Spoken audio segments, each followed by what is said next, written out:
Hello student, स्वागत है आपका अपने यूट्यूब चैनल मैथ्स वाले सर पर। तो हम पढ़ रहे थे निर्देशांक ज्यामिति, और निर्देशांक ज्यामिति आप 9th क्लास में भी सीखे हो। उसमें आपने बहुत सारी टर्म्स पढ़ी थी। तो आज हम उस जो टर्मिनोलॉजी आपने 9th क्लास में सीखी थी उसको रिकैप करने की कोशिश करेंगे। तो तो पहले तो आपको संख्या रेखा पता होनी चाहिए कि संख्या रेखा क्या होती है। उसी के बारे में बात कर लेते हैं। मान लो ये आपके पास एक रेखा है और यहाँ पे आपके पास ये एक साइड को आपके पास धनात्मक संख्याएं होती है और एक साइड को ऋणात्मक होती है। ये 0 है यहाँ पे, और ये इधर को धनात्मक अंक होता है और इधर को आपके लेफ्ट हैंड साइड में आपके पास ऋणात्मक संख्याएं होती है। तो ये आपके पास कौन सी है? हॉरिजॉन्टल रेखा है, यानी कि ये कौन सी रेखा है? Horizontal line. ये आपके पास क्षैतिज रेखा है। ये आपके पास क्षैतिज रेखा है। तो आपके पास यहाँ पे भी एक क्षैतिज रेखा है और एक आपके पास ऊर्ध्वाधर रेखा है। तो इसको आप बोलते हैं वर्टिकल लाइन। वर्टिकल लाइन यानी कि ऊर्ध्वाधर ऊर्ध्वाधर रेखा भी कहते हो आप इसको। और ये वाली आपके पास है हॉरिजॉन्टल हॉरिजॉन्टल लाइन, यानी कि आपके पास ये क्या होगी? क्षैतिज क्षैतिज रेखा होगी। तो इसको जो ये खड़ी रेखा इसको y से डिनोट करते हैं और जो लेटी हुई रेखा इसको x से डिनोट करते हैं। ये इधर को यहाँ पे आपके पास जो है ये क्रॉस कर रही है, तो इस साइड को आपके पास ऋणात्मक होगी, उसको डैश से डिनोट करते हैं, और इधर को आपके पास y वाली ऋणात्मक संख्या होगी तो y डैश से डिनोट करते हैं। तो यहाँ पे इस वाले पॉइंट पे आपके पास x भी शून्य होता है और y भी शून्य होता है, जिसको आप बोलते हो मूल बिंदु। तो आपके पास मूल बिंदु के निर्देशांक क्या होंगे? 0 और 0। और आपने 9th क्लास में सीखा था कि जो निर्देशांक होता है उसको ऐसे ब्रैकेट के अंदर लिखा जाता है, और जैसे ये पहले वाला x होता है, दूसरे वाला y होता है। तो ये ध्यान में रखना है आपने। तो ये आपके पास वर्टिकल लाइन है और ये आपके पास हॉरिजॉन्टल लाइन है। तो इधर को जमा का एक हो गया, इधर को 2 हो गया, इधर 3 हो गया, यहाँ पे 4, ये 5 और ये आपके पास 6 हो गया। इधर को आपके पास -1 हो गया, -2, -3, -4, -5 और -6। इधर को आपके पास 1 होगा प्लस का, 2, 3, 4, 5 और ये 6। इधर को आपके पास -1, -2, -3 और माइनस का 4। तो ये आपके पास इस तरह ये वाले यहाँ पे शून्य है, तो इधर को आपके पास लेफ्ट हैंड साइड में ऋणात्मक संख्या x की और इधर को धनात्मक संख्या। इसी तरह आपके पास ऊपर को धनात्मक संख्याएं होती है y की और नीचे को ऋणात्मक संख्याएं होती है। तो ये आपके पास 4 कक्ष बने। तो ये पहला आपने एंटी क्लॉकवाइज कंसीडर करना है, एंटी क्लॉकवाइज जाना। ये पहला पहला चतुर्थांश है आपके पास, इसको क्या बोलेंगे?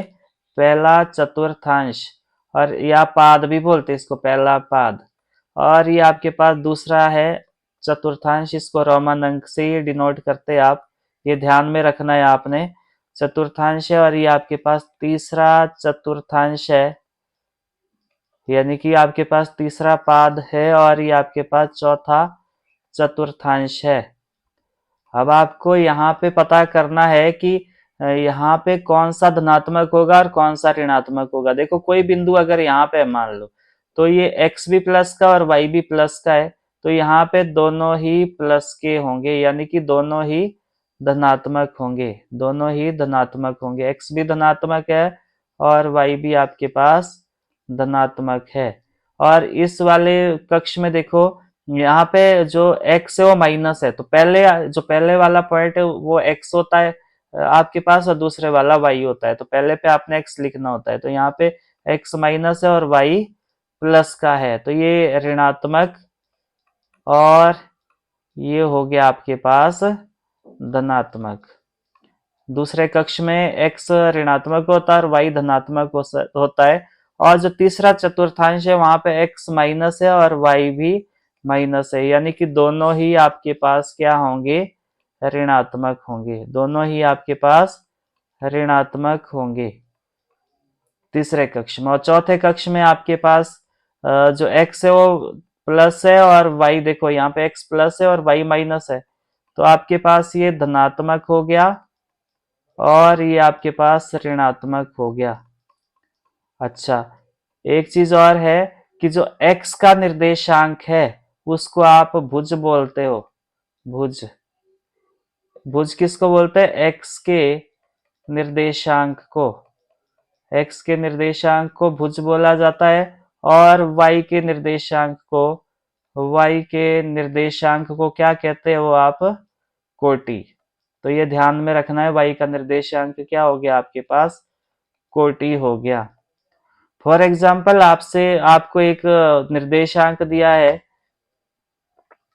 3 और 7 और आपसे पूछा जाएगा कि इसमें कौन सा भुज है और कौन सा कोटि है। तो भुज यहाँ पे x का निर्देशांक होगा, तो x का निर्देशांक क्या है आपके पास 3 और कोटि हो जाएगा आपके पास y का निर्देशांक। y का निर्देशांक ये x है और ये y है। y का निर्देशांक कितना है आपके पास, 7 है। तो आई होप कि यहाँ आपको समझ आ रहा होगा, यानी कि पिछली बातें याद आ रही होगी। अब हम बात करेंगे कि यहाँ से किस तरह के क्वेश्चन आपको एचपी बोर्ड में एमसीक्यू में पूछे जाते हैं। तो एक तो पूछा जाता है आपसे कि मूल बिंदु के निर्देशांक बताओ, तो आपने 0 और 0 बता देना है। और अगला है आपके पास इस तरह के क्वेश्चन पूछे जाते हैं कि -3 और 7 कौन से चतुर्थांश में है। तो यहाँ पे ये x और ये y है, तो x माइनस है और y धनात्मक है। x माइनस है तो y धनात्मक है, तो कौन से चतुर्थांश में लाई करेगा ये, दूसरे चतुर्थांश में। 6,7, तो यहाँ पे भी देखो दोनों ही धनात्मक है, तो कौन से चतुर्थांश में है, दोनों धनात्मक, ये पहले चतुर्थांश में। इसी तरह -6 और -7 दोनों ही ऋणात्मक है, तो कौन से चतुर्थांश में लाई करता है, दोनों ही ऋणात्मक है, तो ये आपके पास तीसरे चतुर्थांश में लाई करता है। तो अगर 6, -7, तो यहाँ पे देखो x धनात्मक है y ऋणात्मक है, तो कौन से चतुर्थांश में ये आपके पास चौथे चतुर्थांश में लाई करता है। तो यहाँ से इस तरह के क्वेश्चन बनते हैं। ये 9th क्लास में आपने अच्छी तरह सीखा होगा। चलो अब थोड़ा सा और मूव करते हैं, तो नेक्स्ट पेज पे हम जाते हैं। अब आपके पास मान लो कि, चलो पहले मैं एक फ्रेम बना देता हूँ ताकि आपको समझने में आसानी होए।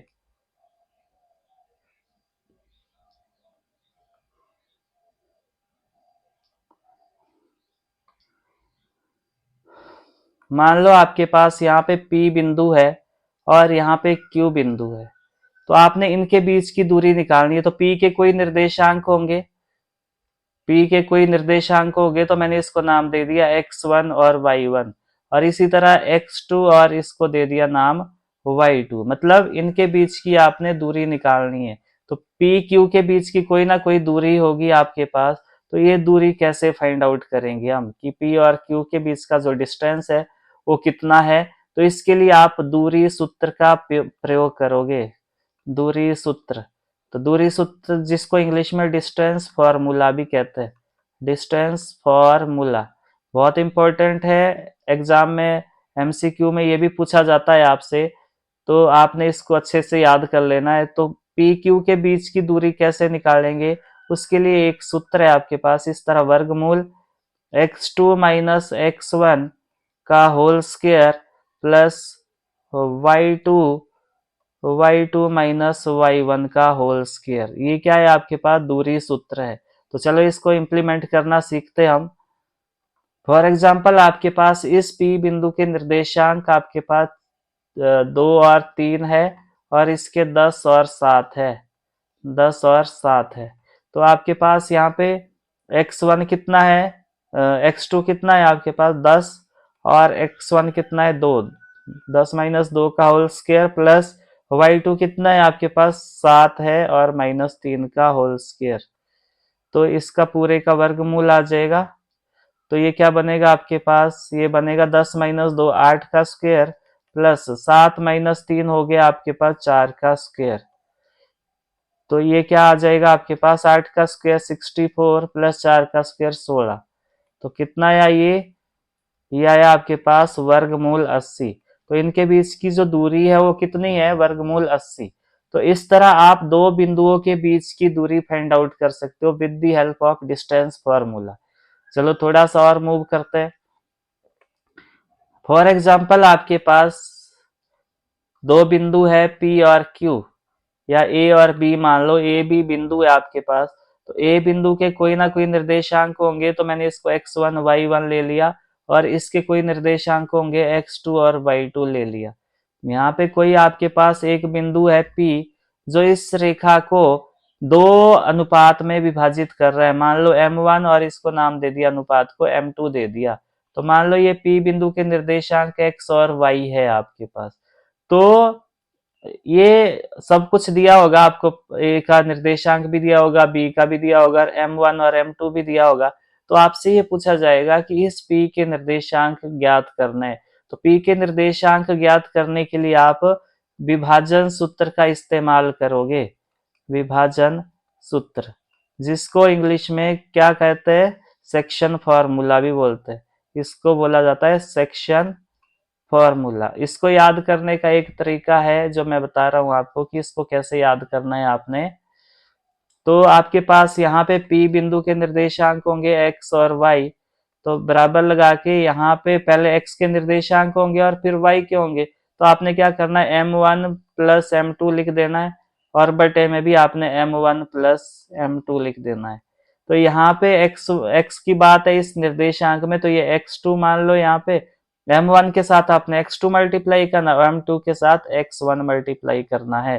तो ये आ गया आपके पास x के निर्देशांक। इसी तरह y के निर्देशांक फाइंड आउट करने के लिए m1 प्लस m2 लिख दो, बटे में यहाँ पे लिख दो m1 प्लस m2, और ये y के निर्देशांक है। तो सिमिलरली यहाँ पे m1 के साथ क्या करना है, आपने y2 मल्टीप्लाई करना, और इसके साथ y1 मल्टीप्लाई करना है। तो आपके पास ये आ गया कौन सा, विभाजन सूत्र। एग्जाम पॉइंट ऑफ व्यू से ये भी इंपॉर्टेंट है, ये भी आपने याद करना है। तो आई होप कि ये समझ आया होगा आपको। तो इसका मतलब क्या हुआ कि जो ये वाला है ये x1 है, सॉरी ये x है, और ये वाला आपके पास क्या है, y है। तो यहां से जब इसको सॉल्व करोगे तो ये कुछ वैल्यू मिलेगी आपको, इसको सॉल्व करोगे तो ये भी कुछ वैल्यू मिलेगी। जो यहाँ पे वैल्यू आएगी वो x के निर्देशांक होगा, और जो यहाँ पे वैल्यू आएगी वो आपके पास y का निर्देशांक होगा। तो आई होप कि ये समझ आ रहा होगा आपको। अच्छा चलो यहाँ पे थोड़ा सा दूरी सूत्र पे और फोकस कर लेते हैं। तो ये आपने दो बिंदुओं के बीच की दूरी निकालनी सीखी। मान लो आपके पास मैं यहाँ पे एक फ्रेम और बना देता हूं।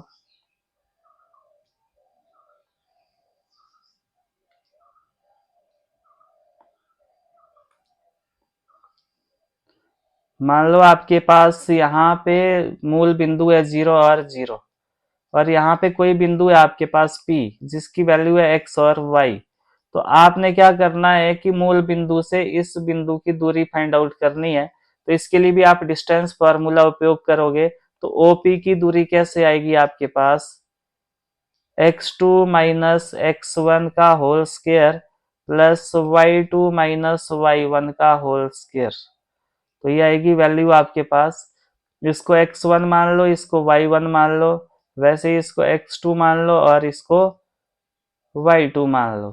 तो यहाँ पे वैल्यू पुट कर दो, x2 की जगह क्या है x है, और x1 की जगह क्या है 0 का होल स्क्वायर, प्लस और y2 की जगह क्या है y माइनस 0 का होल स्क्वायर, और ये पूरे का वर्गमूल। तो यह बन जाएगा आपके पास वर्गमूल X square plus Y square. तो आपके पास मूल बिंदु से जो दूरी है किसी भी बिंदु की, उसका फॉर्मूला क्या है आपके पास, x2 का स्क्वायर प्लस y2 का स्क्वायर। तो ये भी इंपॉर्टेंट है एग्जाम पॉइंट ऑफ व्यू से, ये भी आपने ध्यान में रखना है। तो ये दूरी सूत्र और विभाजन सूत्र है आपके पास। इन्हीं दो सूत्र पे ये पूरी प्रश्नावली आधारित है। तो नेक्स्ट लेक्चर में हम इनको इम्प्लीमेंट करना सीखेंगे कि दूरी सूत्र कैसे इम्प्लीमेंट होता है, विभाजन सूत्र कैसे इम्प्लीमेंट होता है और कैसे दूरी फाइंड आउट की जाती है। या कई बार इस फॉर्मूले में ये सारी चीजें दी होगी, ए पी और बी के निर्देशांक दिए होंगे और आपसे अनुपात पूछा जाएगा, तो इस फॉर्मूले की सहायता से ये अनुपात भी हम फाइंड आउट कर सकते हैं। तो आई होप कि आपको समझ आया होगा। कोई भी अगर आपका डाउट होता है तो आप मुझे कमेंट बॉक्स में पूछ सकते हो। और अगर ये वीडियोज आपको कुछ थोड़ी सी भी इंफॉर्मेटिव लगती है तो अपने दोस्तों के साथ शेयर करें और इस चैनल को सब्सक्राइब करें। Thanks for watching and happy learning.